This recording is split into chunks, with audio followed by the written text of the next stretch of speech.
గుమగుమల వంటలే వంటలే తెరకొట్టే కారం రంగు రుచి ఆచి కారం పొడి. ఆసియా కప్ ఫైనల్ అనంతరం పాకిస్తాన్ క్రికెట్ బోర్డు పీసీబీ తీరుపై తీవ్ర విమర్శలు వస్తున్నాయి. ఏసీసీ అధ్యక్షుడు పీసీబీ చైర్మన్ మోసిన్ నఖ్వీ ప్రవర్తించిన తీరుపై క్రికెట్ ప్రపంచం దుమ్మెత్తిపోస్తోంది. అతని చేతుల మీదుగా ట్రోఫీని తీసుకునేందుకు భారత జట్టు నిరాకరించినందుకు నఖ్వీ ట్రోఫీని తనతో పాటు హోటల్ రూమ్కు తీసుకువెళ్లడం తీవ్ర దుమారం రేపింది. నఖ్వీ చర్యలపై ఆగ్రహం వ్యక్తం చేసిన బీసీసీఐ ఆయనపై ఐసీసీకి ఫిర్యాదు చేయనున్నట్లు వెల్లడించింది.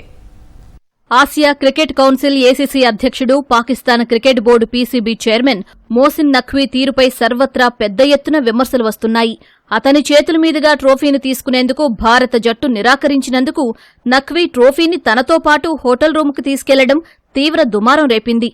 ట్రోఫీని నఖ్వీ పట్టుకుపోయారని, అలా చేసే హక్కు ఆయనకి ఎక్కడదని బీసీసీఐ కార్యదర్శి దేవజిత్ సైకియా ఘాటుగా వ్యాఖ్యానించారు. పాక్తో ఉద్రిక్త పరిస్థితుల నేపథ్యంలో నఖ్వీ చేతుల మీదుగా ట్రోఫీని తీసుకోకూడదని భారత్ భావించిందని చెప్పారు.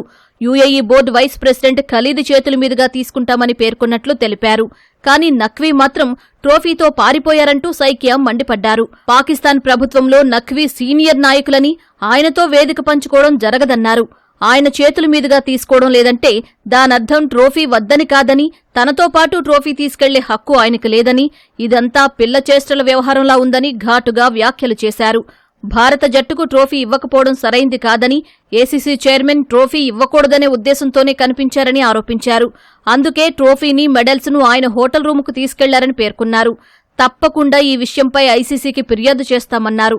ట్రోఫీని, మెడల్స్ను త్వరలోనే పంపిస్తారని భావిస్తున్నట్లు పేర్కొన్నారు.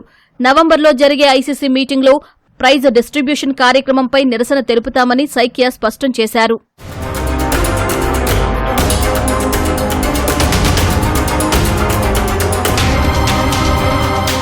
అటు పాక్ కెప్టెన్ సల్మాన్ అఘా తీరుపైన తీవ్ర విమర్శలొస్తున్నాయి. రన్నరప్ ప్రైజ్ మనీ చెక్ను తీసుకున్న అనంతరం దానిని పక్కకు విసిరివేయడంపై విమర్శలొస్తున్నాయి.